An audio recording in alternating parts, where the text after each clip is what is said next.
Server जी, सबसे पहले आपका स्वागत है। बहुत दिनों के बाद आपसे मुलाकात हुई है। सवाल सर ये है कि आपने योगी आदित्यनाथ जी का वो बयान सुना क्या आपने?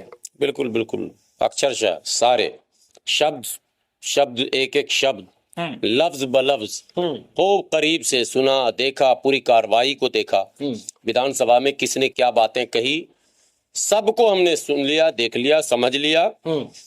और देख सुन समझ कर अभी आपने जो कहा ना कि योगी जी की बातों को लेकर लोगों में आक्रोश है, गुस्सा है, नाराजगी है। दरअसल योगी आदित्यनाथ जी को यह भय लगातार सता रहा है कि जिस कथित हिंदुत्व का हम जबरन अलंबरदार बने हैं, वहां इनकी पोल खुल रही है। जैसे कुंभ में पोल खुल गई, जैसे हिंदुओं को नौकरी देने में पोल खुल गई।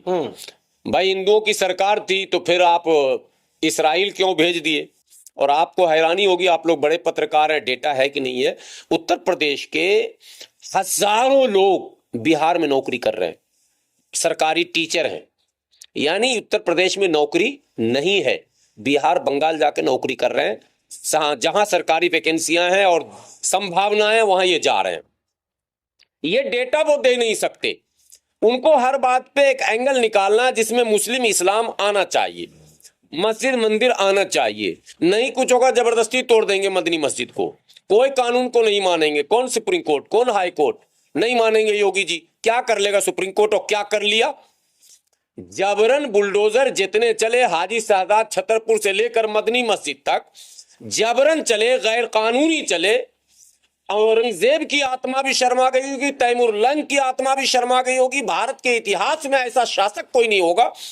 और उस तमाम अपने नाकामियों पर पर्दा इसी के द्वारा डाला जा रहा।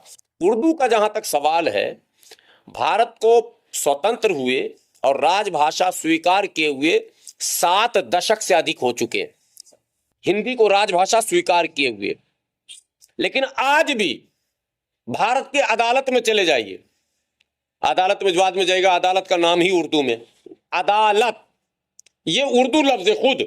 और फिर अदालत चले जाइए और अदालत के उस लिपि को देखिए, जो लिखा हुआ तो है देवनागरी लिपि में, लेकिन उसके शब्द जो हैं वो शब्द सब उर्दू के। थाने में चले जाइए, थाने में एफआईआर की कॉपी उठा लीजिए, या तो अंग्रेजी के वर्ड होंगे या उर्दू के लफ्ज होंगे, हिंदी दूर दूर तक कहीं उसमें है नहीं। ये किसने किया? गुलाम सरवर ने किया, ये सपाइयों ने किया, कांग्रेसियों ने किया, किसने किया? आपकी तो सरकार कई बार आई, उत्तर प्रदेश में भी कई बार आई, भारत में भी कई बार आई। वाजपेयी जी भी थे, उससे पहले बीपी सिंह के टाइम में भी आप थे। अरे राजा विश्वनाथ प्रताप सिंह की सरकार में भारतीय जनता पार्टी 87 सदस्यों के साथ भागीदार थी ना भाई। आप तब भी करवा सकते थे, आपको अवसर हमेशा मिला। लेकिन आपको तो निजामपुर का नाम बदलना है, मुस्तफापुर का नाम बदलना है, रसूलपुर का नाम बदलना है, ईसापुर का नाम बदलना है, मूसापुर का नाम बदलना है, सिर्फ इसलिए ताकि एक माने भोले भाले हिंदू भाइयों को यह संदेश जाए कि अब्दुल का नट ये टाइट कर रहे हैं। अरे किसी का नाम मान लीजिए, आप मान लीजिए आपने गाजियाबाद का नाम बदल दिया तो क्या हो गया? वहां के लोगों का चाल चरित्र बदल गया क्या? वहां के लोगों का लिविंग स्टैंडर्ड बदल गया क्या? सोच बदल गई क्या? क्या चीज बदला? सिर्फ बोर्ड पर जो लिखा हम पढ़ते थे वही तो बदला। आपने और क्या बदला अब तक? एक जगह बता दी, इलाहाबाद का नाम प्रयागराज रख दिया तो क्या हो गया? उसमें कौन सा परिवर्तन आया, कौन सी तब्दीली आई? कोई भौगोलिक बदलाव है, कोई ऐतिहासिक बदलाव है, कोई माने किसी तरह का कोई बदलाव बताइए? कुछ भी नहीं, जो जैसा था वैसा ही था। स्थितियां और खराब होती चली जा रही, नाम बदल बदल कर ये कर, उसीलिए इन्होंने ये गेम किया। उर्दू, अभी एक बड़े संत का वीडियो वायरल हो रहा, वाराणसी के हैं, स्वामी ओम बिहट के नाम से, बहुत बड़े संत हैं वो भी। उनका बयान आ रहा था, अभी कई बयान वायरल होने लगे उर्दू के संबंध में सोशल मीडिया पर।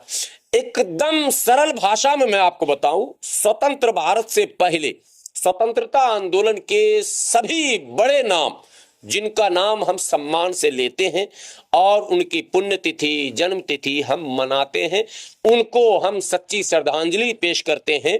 उनके जितने नाम आप लोगे, शहीद भगत सिंह का नाम तो आपने सुना ही है, उर्दू के काबिल आदमी। जितने नाम मैं बता रहा हूं, एक दो नाम नहीं, जितने इंडिया गेट पर जितने नाम लिखे हुए हैं स्वतंत्रता सेनानियों के, सब उर्दू के काबिल। 100 बड़े ब्राह्मण हैं जो आजादी से पहले और आजादी के बाद, अभी लेटेस्ट आजादी के बाद बता दूं, अंजुमन तरक्की उर्दू हिंद सरकार की एक संस्था है जो उर्दू के विकास तरक्की के लिए काम करती है। उसके जो चेयरपर्सन थे वो पंडित जगन्नाथ आजाद थे। कौन उर्दू पढ़ रहा? क्या पंडित जगन्नाथ आजाद जो है वो कठमुल्ला थे?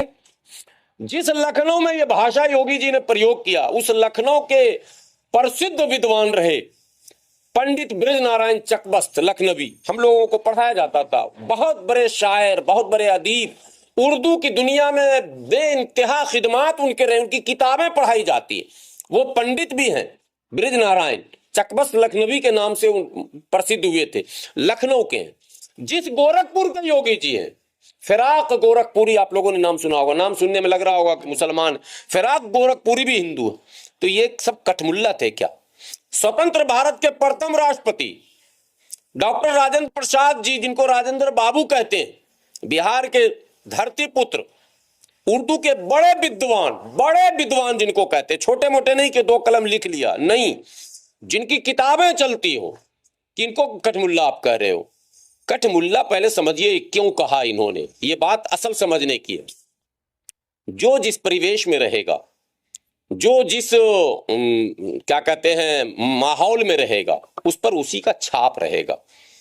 एक दोहा हम लोग बहुत दिन से सुनते थे, पोथी पढ़ी पढ़ी जग मुआ, पंडित भया न कोई, ढाई आखर प्रेम का, पढ़े सो पंडित होय। पंडित की परिभाषा बताइए, हमने नहीं बताई, बहुत प्रसिद्ध दुआ है, किसी बड़े विद्वान ने कहा। ये कठमुल्ला क्या होता है? अभी एक टीवी पर डिबेट में मैं था, कहा कठमुल्ला की परिभाषा बताइए, तो मैंने जब बताया तो बोला नहीं नहीं नहीं, कठमुल्ला मतलब वो कट्टर आतंकवादी हो, फला चिला। मैंने कहा तब तो और मुकदमा हो जाएगा, आप पे भी हो जाएगा। अबे कट उसको कहते हैं, मैं बिहार का रहने वाला हूं, आप लोग भी शायद पूर्वांचल के हैं। शादी ब्याह में हम लोग के एक नाच होता था पहले, घोड़े का, कट घोड़ा, उसमें बीच में आदमी घुसता था और वो नाचता था। अभी भी गूगल पे सर्च करेंगे, कई जगह पुराने वीडियोज हैं, कट घोड़ा। एक हुआ घोड़ा, एक कट घोड़ा, मतलब नकली घोड़ा।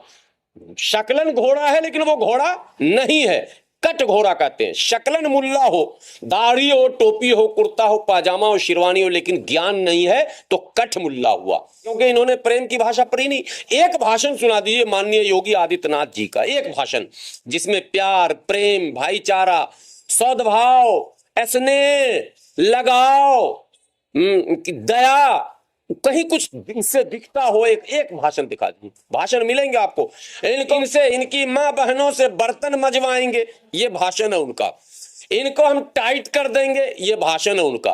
तो ये तो खुद जो उर्दू पढ़ लेगा, उर्दू की चाशनी जिसके जुबान में आ जाएगी, उसकी जुबान शीरी हो जाएगी, वो मीठा बोलने लगेगा, वो प्यार की भाषा बोलने लगेगा। इसीलिए एक उर्दू दां की तकरीर आप सुनाइए जिसमें जहर आपको दिखे, नहीं दिखता, लेकिन आप जबरन पेश करते हैं।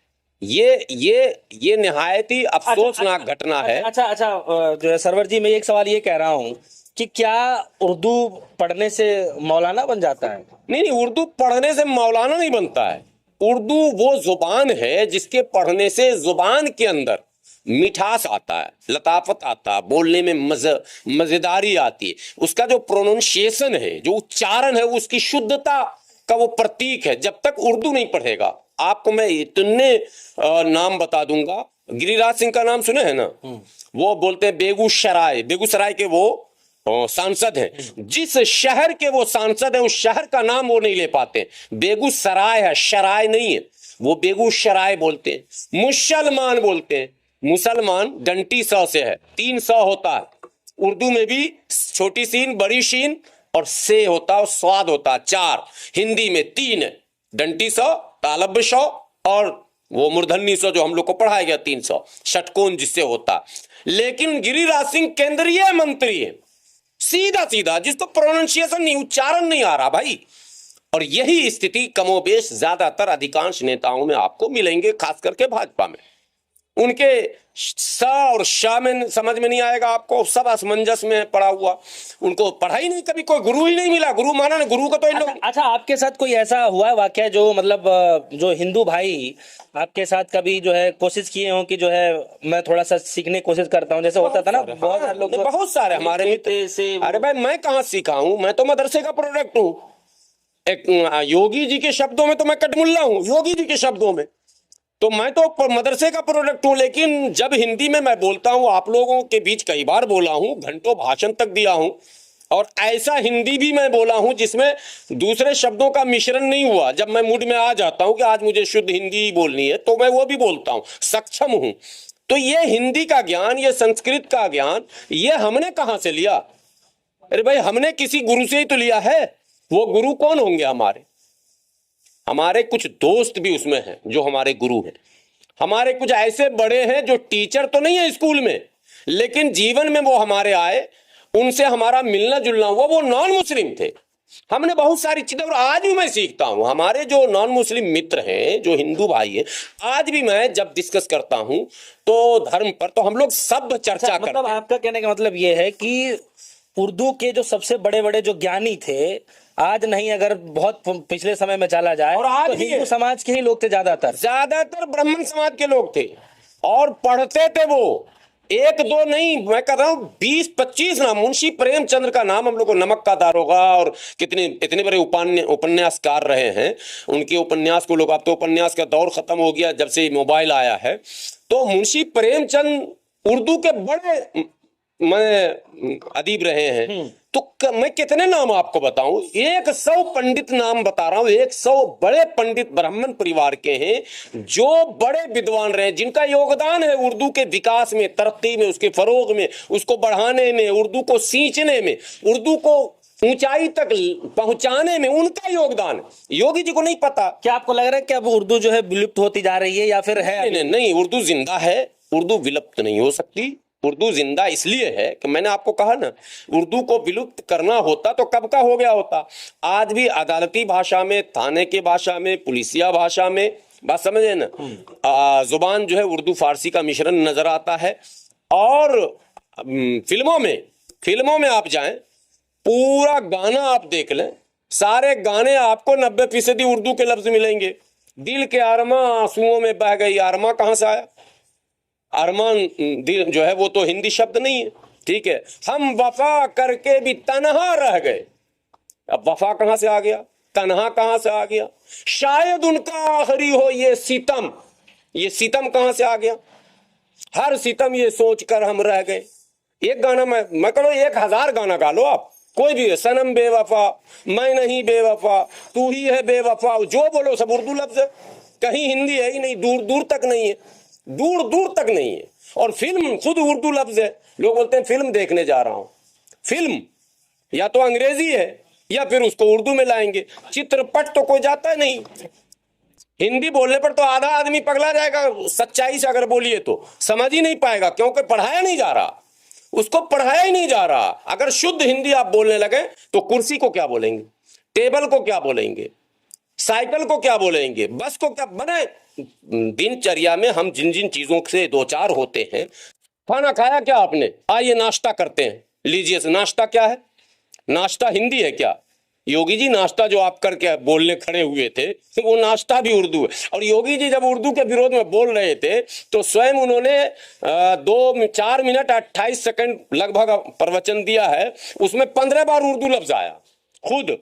तो वो उर्दू से मुक्ति ही नहीं है, क्योंकि हमारा जो कल्चर है ना, मिश्रित कल्चर है। बात समझिए, मिक्स कल्चर है, मिश्रित सभ्यता है, मिश्रित जुबान है। तो जो मिश्रित भाषाओं का हमारे यहाँ प्रयोग होता है, उसमें अधिकांश शब्द जो होते हैं वो उर्दू के होते हैं, जिसको हटाना संभव नहीं है, संभव ही नहीं है। इसलिए किसी भी मुख्यमंत्री को या मंत्री को या विधायक को या सांसद को भाषा पर इस तरह की टिप्पणी नहीं करनी चाहिए। यह असभ्य टिप्पणी है, अज्ञान का प्रतीक है। चलिए, बहुत बहुत शुक्रिया। हाफिज गुलाम सरवर जी जुड़े रहे, जिनसे हम खासा बातचीत कर रहे थे। फिलहाल योगी आदित्यनाथ के उर्दू वाले बयान को लेकर के जो है लगातार लोग अपनी अपनी राय रख रहे हैं, और यही जो है लोग कह रहे हैं कि आखिर उर्दू से बचा जाएगा तो कैसे बचा जाएगा। 1 मिनट और बढ़ा दीजिएगा जरा सा, 5 सेकंड। आप तो मदरसे में नहीं पढ़े। नहीं। फिलहाल राय रख रहे हैं, लीजिए आप, ये आपको किसने पढ़ाया? इसको किसी मदरसे में तो, अरे इस्तेमाल में ही उर्दू है भाई, ये इस्तेमाल में ही है। आप बता रहे हो, कुछ भी बोलिएगा उसमें आधा उर्दू आ ही जाएगा। ठीक है, तो यही लोग अपनी अपनी राय रख रहे हैं कि अगर आप दिनचर्या में भी देखेंगे, शुरू से लेकर के अगर शाम तक देखेंगे, तो ऐसे ऐसे शब्द आप खुद ही बोल जाएंगे जिसका मतलब आपको भी नहीं पता होगा कि उर्दू के शब्द है हिंदी के शब्द है। उसी को लेकर हमने सोचा कि क्यों ना हाफिज गुलाम सरवर जी से बात विचार किया जाए और इस पर थोड़ी सी जानकारी निकाली जाए। हाफिज जी की बातों को लेकर के आपके मन में क्या कुछ चल रहा है, वीडियो कमेंट सेक्शन में जाकर जरूर बताइएगा। फिलहाल के लिए दीजिए इजाजत, देखते रहिए न्यूज़। धन्यवाद।